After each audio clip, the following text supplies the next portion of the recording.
Grand Inquisitor, Vel Maristine had never known real fear until the moment the tracking display went blank for the 11th time. 11 of the Voraxis Empire's finest interceptors. Ships that had run down smugglers across 3-star clusters, ships that had never once lost a target, had converged on a single unidentified vessel, drifting near the edge of Imperial space. And one by one, without a single weapon discharged, without a single distress signal, all 11 had simply stopped transmitting. "Report," Vel demanded, his voice tight over the command channel. Static answered him. Then, faintly, the voice of Interceptor 9's pilot, breathless and stripped of all military composure. "Sir, it's not attacking us, it's not even trying to escape. It's just watching. And every time we get a lock, it's already somewhere else. Like it knew where we'd aim before we did." "That's impossible," Vel snapped. "Nothing outruns a Voraxis interceptor." A long pause. "Sir, with respect, I don't think it's outrunning us. I think it's letting us catch up. I think it's curious." Vel stared at the last known coordinates of the vessel, a smear of sensor ghosting that told him nothing except that whatever this ship was, it did not belong to any species catalogued in 600 years of Imperial expansion. And somewhere, deep beneath his fury, a colder thought took root: that the Empire, for the first time in living memory, had encountered something it could neither predict nor control. 3 days earlier, the Voraxis Empire had spent 6 centuries building the most sophisticated detection network in known space. A lattice of deep scan relays stretching across 43 star systems, capable of tracking a ship's ion trail from 3 light-years away. It was the foundation of Imperial power. You could not conquer what you could not see coming, and the Voraxis saw everything. That certainty shattered the moment Relay Station Kethan 9 registered an anomaly its systems had no classification for. Sub-Commander Yara Threll, a mid-ranking officer with a reputation for excessive caution that her superiors found more irritating than useful, was the one who first flagged it. She had been monitoring routine border traffic when the relay's sensors briefly registered a vessel. Mass, heat signature, gravitic distortion all present and measurable. And then, a fraction of a second later, registered nothing at all.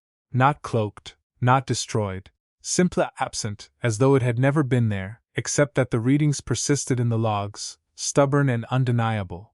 "Run it again," she told her technician, a nervous young Voraxis named Oben. "I've run it 4 times, Sub-Commander. The data's consistent. Something was there. Now it isn't. And there's no debris, no drive signature, no jump flare. It didn't warp away. It didn't cloak. It just stopped existing on our instruments." Yara had spent 9 years in Imperial Sensor Command, and in that time she had learned exactly one lesson that mattered. Anomalies that didn't fit the models were either equipment failure or the beginning of something the Empire wasn't ready for. She filed the report up the chain, fully expecting it to vanish into the same bureaucratic silence that swallowed most low-priority sensor ghosts. Instead, within 6 hours, Grand Inquisitor Vel Maristine himself arrived at Kethan 9, and Yara understood, watching his expression as he reviewed the data, that this was not going to be a quiet matter after all. But no one expected what happened next. Vel Maristine had built his reputation hunting down rebellions before they could gather momentum, a career founded on the principle that fear, properly applied, prevented far more damage than any battle. He did not believe in mysteries. He believed in missing information, and missing information could always be found if you applied sufficient pressure. "Deploy the interceptor wing," he ordered. "I want that vessel identified, disabled, and boarded within 12 hours. Inquisitor," Yara said carefully, "we don't know what it is. If it's capable of evading detection at that level, our interceptors may not be equipped to. Every species we've ever encountered believed their technology was beyond our reach," Vel said. "Every single one was wrong. This will be no different." He was, of course, catastrophically wrong, though it would take the loss of 11 interceptors and several very long hours before he understood exactly how wrong. What none of the Voraxis realized, because their sensor doctrine had never needed to account for it, was that the vessel drifting at the edge of their territory was not evading their detection through stealth technology at all.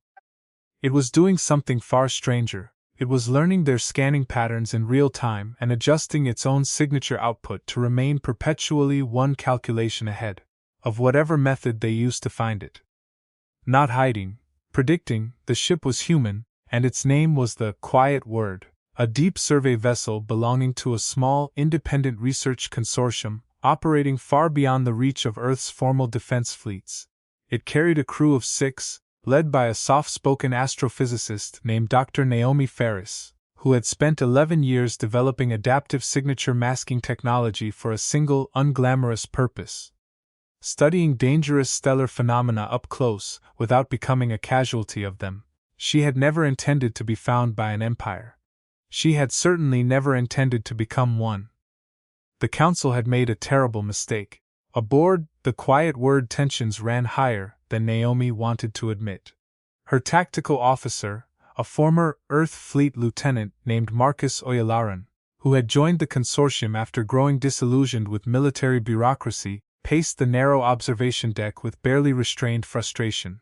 11 warships, Naomi, 11, and they still haven't given up. This isn't curiosity anymore, it's a hunt, and hunts escalate. They can't catch us, Naomi said, though her voice carried less certainty than her words suggested. They don't need to catch us to hurt us, Marcus said. They just need to get lucky once. Or they get frustrated enough to start firing blind into the region, hoping to get a lucky hit. We're a research vessel, Naomi. We don't have weapons, we don't have shields rated for combat, we have a very clever way of staying invisible, and that's it. Naomi studied the tactical display, watching the 11 Voraxis interceptors sweep the region in increasingly erratic patterns, their coordinated search grid fraying at the edges as frustration replaced discipline. She had spent her entire career avoiding conflict, not courting it, and every instinct told her to simply slip away entirely, vanish back into deep space, and let the mystery fade into legend, but something in the way the interceptors moved bothered her. Not aggression exactly, something closer to desperation. Pull up their transmission logs, she said, all of them, going back to first contact. Marcus complied, and what the logs revealed changed the entire calculus of the encounter. Buried in the chatter between Voraxis pilots, panicked, unguarded, the kind of communication soldiers exchanged when they believed no one outside their own fleet was listening, was something that had nothing to do with hunting a mysterious ship at all. The Queen suddenly froze, not a literal queen, but within the Voraxis Imperial hierarchy, Vel Maristine answered to someone who functioned much the same way, Arch Sovereign Delin Kess, who received hourly updates on the pursuit from her palace on the Imperial capital, and had begun, over the last day, to grow visibly uneasy with how the situation was unfolding. 11 ships, Vel, she said over a secure channel, her composed voice fraying at the edges. 11, against a vessel that hasn't fired a single shot. If this becomes public before you have an answer, the Empire doesn't look powerful, it looks foolish, or worse, it looks afraid. I am aware of the optics, Arch-Sovereign, then resolve this, quietly, or decisively, I don't care which, but I will not have 6 centuries of Imperial certainty unravel, because one research vessel embarrassed us at the border. The channel closed, and Vel stood alone on his bridge, understanding for the first time that the pressure driving this hunt no longer came only from his own ambition. It came from an empire that had built its entire identity on never once looking uncertain, and he was the one standing at the exact moment that certainty threatened to crack. Nobody knew what the human was hiding.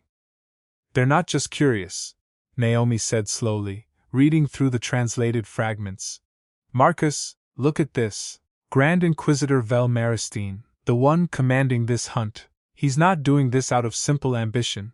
There's an entire faction back in Voraxis Imperial Command that believes any unexplained phenomenon at the border represents an existential threat to the Empire.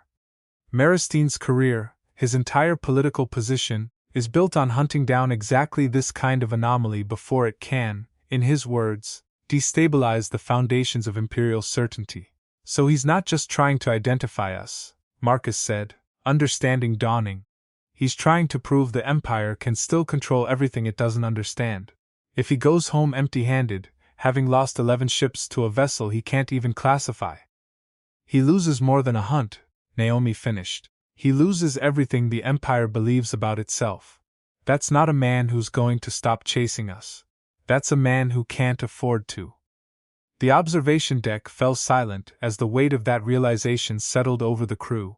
Retreating would not end this. It would only delay a confrontation that would happen eventually, somewhere, with a fleet that had grown larger and angrier in the meantime. Then we don't retreat, Naomi said finally. We change what he's hunting for. Everything changed in the next few seconds. What followed was not a battle, because the quiet word had no weapons to fight one. Instead, Naomi did something far more dangerous to the Varaxis Empire's entire worldview. She let herself be found.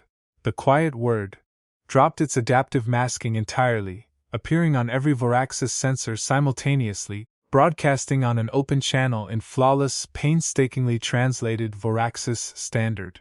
Grand Inquisitor Vel Maristine, expecting at last the triumphant capture he'd promised his superiors, instead found himself staring at a modest, unarmed research vessel that had, by every metric his fleet possessed, simply chosen to stop hiding.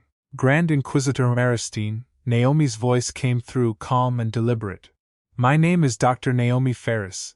I'm a scientist, not a threat. The technology your fleet has spent 3 days chasing is a signature masking system, designed to protect research vessels from being destroyed by the very stellar phenomena we study. It was never built to evade your empire. It was built to survive stars that don't care whether you're an empire or not. Vel's fury warred visibly with confusion on the command display. You evaded 11 of my finest interceptors for 3 days. You expect me to believe that was accidental? I expect you to believe what your own sensor logs already tell you, Naomi said. We never attacked. We never threatened. We simply didn't want to be caught by a fleet that seemed determined to open fire first and ask questions never. Can you honestly say that assessment was wrong, Inquisitor? The truth stunned the entire galaxy.